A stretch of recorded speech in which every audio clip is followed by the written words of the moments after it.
remercier tout ban qui peut suivre sa chaîne YouTube là. Et vous demande abonnez-vous et cliquez sur la cloche pour que vous ayez une notification chaque fois qu'ils me mettent une vidéo en ligne, la scène Zillois éclairé. On appelle sa scène là Zillois éclairé parce qu'il y a un grand monsieur qui fait partie de l'histoire qui s'appelle Kaya.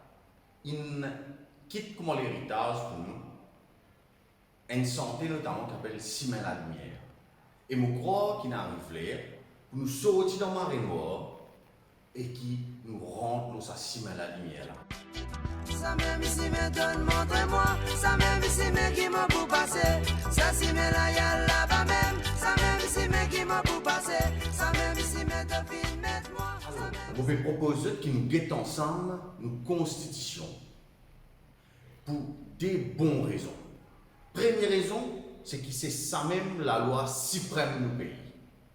Deuxième raison, c'est que c'est les meilleurs hommes qui nous sont pour nous combattre la dictature dans nos pays. Nous, constitution dans Maurice, nous avons adopté sa constitution depuis 1968. En 1968, ce n'est pas nous qui avons écrit sa constitution. Nous avons adopté et c'est les Anglais qui nous rédigent la constitution.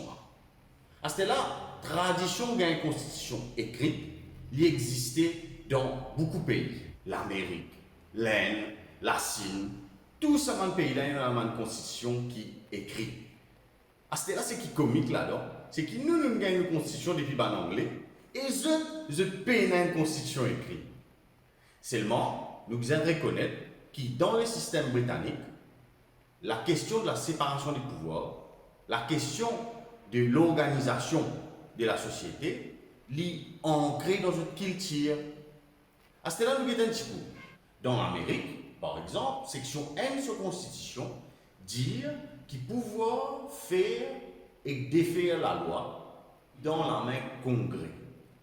Congrès, c'est l'organe qui fait mal la loi. Congrès, en Amérique, est divisé en deux.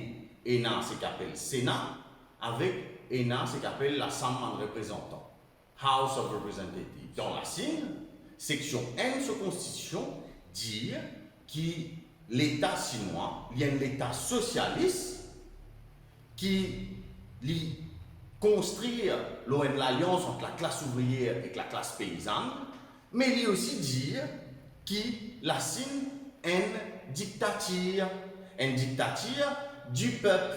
Mais je vais mettre ça mot dictature là dans section 1 de la Constitution. Dans l'Inde, section 1 de la Constitution dit que l'État indien, c'est un rassemblement, c'est une union de plusieurs États. Dans Maurice, nous, section 1 de la Constitution, dit que l'État mauricien est un État souverain et démocratique qui reconnaît comme République de Maurice. Alors, comment nous trouver différents pays pour mettre différentes quelque chose comment étant cette première section dans notre constitution. Nous trouvons qu'un Américain met Congrès qui fait la loi. Nous trouvons que dans la Chine, je dis que c'est une alliance entre la classe travaillée et la classe paysanne et que c'est une dictature socialiste qui dans la main les peuples. Les peuples étant l'alliance entre la classe ouvrière et paysan. Dans l'Inde, je trouve important de dire dans cette section N que l'État indien, c'est une ligne de plusieurs États. Ce qui nous doit comprendre là-dedans, c'est que section N de la Constitution, il vient mettre de l'avant, c'est qu'au moment de l'indépendance, au moment que nous adoptons la Constitution là, c'est qui paraît plus important. Dans Maurice, ce qui me paraît plus important pour mettre de l'avant par rédacteur de la Constitution, c'est que l'île Maurice est une république souveraine et démocratique. Mais qu'est-ce que ça veut dire une république souveraine et démocratique? Une république, ça veut dire que chef d'État, les besoin rendre compte avec les peuples, les citoyens pays là. République, c'est un mot qui vient depuis l'époque romaine, quand les Romains, qui conquérir une grande partie du monde, mais je peux faire ça pour les Romains, pour les citoyens romains. À ce jour, la République, le chef d'État de la République, lui a devoir faire ce qui est de meilleur pour les citoyens de l'État dont il a la responsabilité.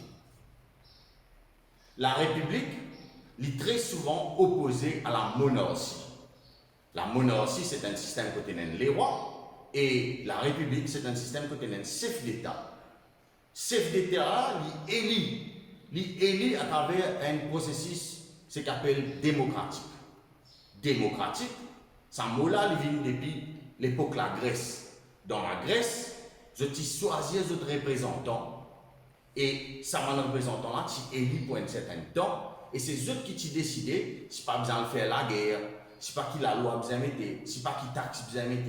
Ça veut dire, ça, représentant là, je gagne le pouvoir de faire et défaire les lois. Mais la souveraineté là, qui était ça?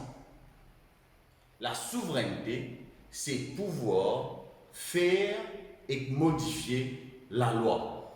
Le mot souverain, je ne déjà certainement tant ce mot-là associé aux les rois.